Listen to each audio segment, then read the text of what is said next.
2 The Redline Productions proudly presents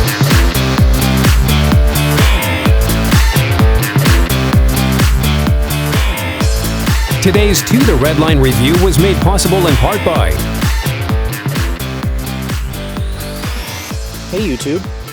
Well, it's my great pleasure to bring you guys pretty much this brand new car. This is a 2012 Mini Cooper S. Now, the Mini faithful will pretty much be loving this review. And for those of you who aren't too familiar with Mini, BMW actually is the one that resurrected the brand back in 2002 when they reintroduced the Mini. So this car, everything about it is BMW underneath. Except for the engines. The engines don't really come from BMW. I believe they come from Peugeot or something like that. I have to double check.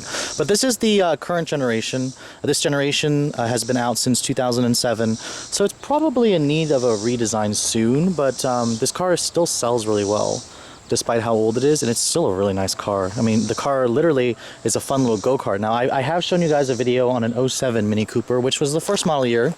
Welcome to the 2012 model, which doesn't look that much different. They've updated the rims a little bit. This one, what's different about the 2007 is this one's the 6-speed automatic Cooper S. Now there's 3 trim levels of the Cooper. There's the base, which has the 1.6 non-turbo with 121 horsepower. There's this mid-level S that has the 181 horsepower turbo, and then there's the John Cooper Works Mini, which has 208 horsepower. I'd love to drive the John Cooper Works, but the S is a nice balance between the two. It's pretty fast, it's pretty fun to drive, and it looks really great. I love this red color. It doesn't have the white roof, but it does have that really cool panoramic sunroof on the top that actually does tilt. It does tilt and slide open, and actually the front is the one that actually only slides open. The back does not, I believe. Now, coming to the interior to open the doors, this car does not have the push button start, so it's not really a pull-out handle. What you do is you push that, and the door opens for you. This one just has your black leatherette interior, so it's a pretty nice combination with the red. Getting inside the car, a lot of people make the mistake with Mini and BMW, for that matter, on starting the car. Like they often think, here's the key for the car. They often think it's just an intelligent key, which you can get that option, but this one doesn't have it. So if you come in here, you just try to push this. Nothing happens. It doesn't start. What you have to do is put your foot on the brake, insert the key into the little slot until it clicks, and then push it in. Now the car is in the accessory mode, and now you can push the button to start it. And it's got the interior chime sounds like a BMW too. This one only has 1,677 miles on it, so it's essentially brand new, and it was quite impressive to find this on our used car lot as trade-in. The windows are fully automatic up and down for the passenger and the driver side. The toggle switches for the window switches are actually over here, which they add a nice little retro cool look to the interior, but they're not really that functional. I'd prefer the window switches to be over here. You do get the big central speedo, so everybody in the car will know how fast you're going, and your tach is over there, which you do get a nice digital speed readout, so you don't have to glance over here for your speed.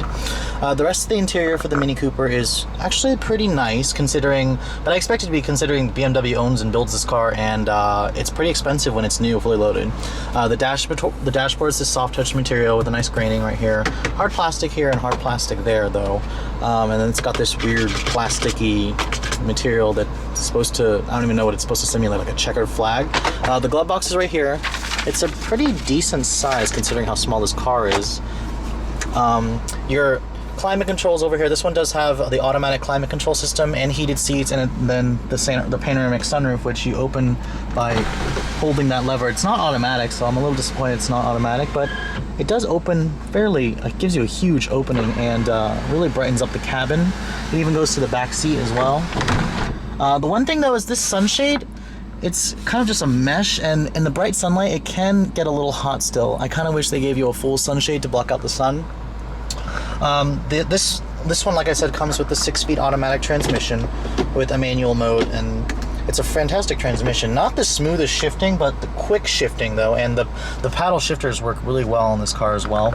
The door panels are soft touch here at the top, and then soft touch here where your elbows are going to go.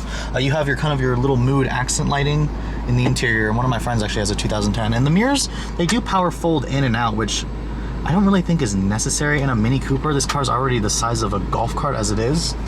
But hey, whatever, it's a BMW, what do you expect? The stereo and system in here is kind of just your pedestrian Mini sound system.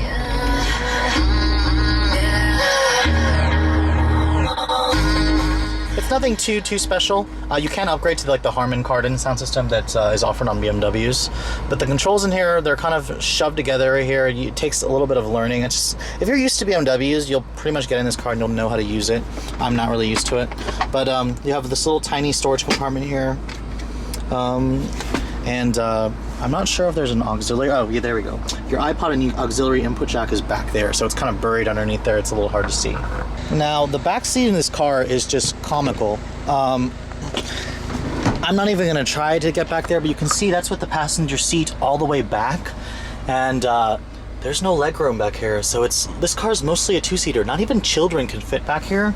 And the materials back here, they're all hard plastic, as expected.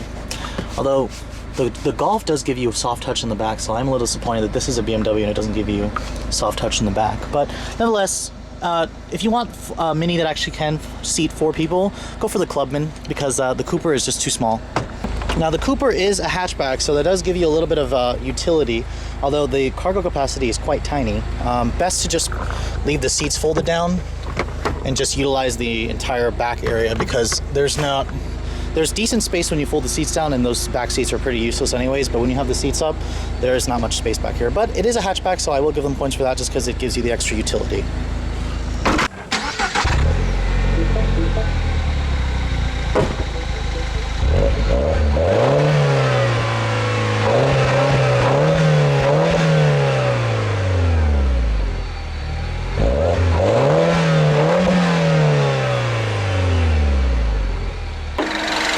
Now, this is Mini's 1.6 liter turbocharged 4-cylinder engine. It gives you a pretty nice little whoosh sound when you're revving it, and it's a pretty fast car. It moves the car up pretty well. It makes 181 horsepower in this particular car, 177 pound-feet of torque. There is a slight overboost function that will allow it to make 191 foot-pounds torque at times, but that's only for a short amount of times. But the car's very lightweight. Gas mileage is about 25-34, so it's pretty good gas mileage, although it recommends premium gas. This particular one also has the bi-xenon headlights, in case you guys are wondering. You can see this one has the option for the bi-xenon adaptive headlights, so that's definitely an option I would prefer to get. All right, now let's find out how this brand new 2012 Mini Cooper S drives, shall you? Now, for those of you who are wondering what this car competes with, well, it competes with the GTI, the two-door version, of course. It competes with the Fiat 500 Abarth. It competes with even with that Hyundai Veloster Turbo. So it's a really, it has a lot of competition. And the Mini actually holds up really well against the competition, just because, I mean, this car is literally a street legal go-kart. It handles phenomenally well. You can take on-ramps, off-ramps in this car extremely fast. The downside to all that is the ride. This car rides like a truck. It's got a tiny wheelbase, and small cars like this often don't ride well. It's got a very stiff suspension, but I mean, they've tuned it decently well. I mean, this car definitely is quieter and rides better than that 07, but definitely still rides a little bit like a truck. But the handling's great though, so let's turn around.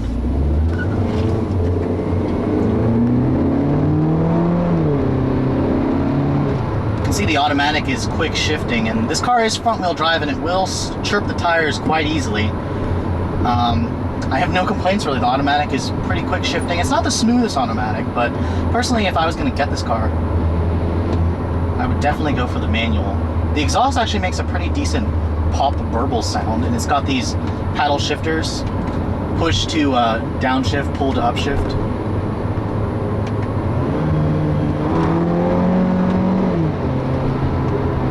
Honestly, I think the exhaust of the GTI actually sounds better than this car. You can tell this is a smaller engine, and the engine note's just not as deep and bellowing as the GTI, but it still sounds good. Pretty good automatic transmission. For those of you who wanted just a standard automatic as opposed to like the jerky DSGs, be pretty pleased with this car.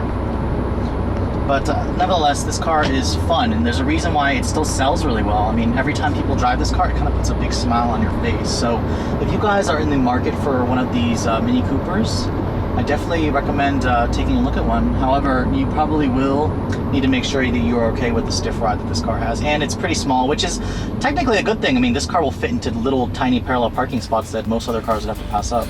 But anyways, guys, thanks so much for watching. I hope you've enjoyed my quick overview of this 2012 Mini Cooper. Have a great day.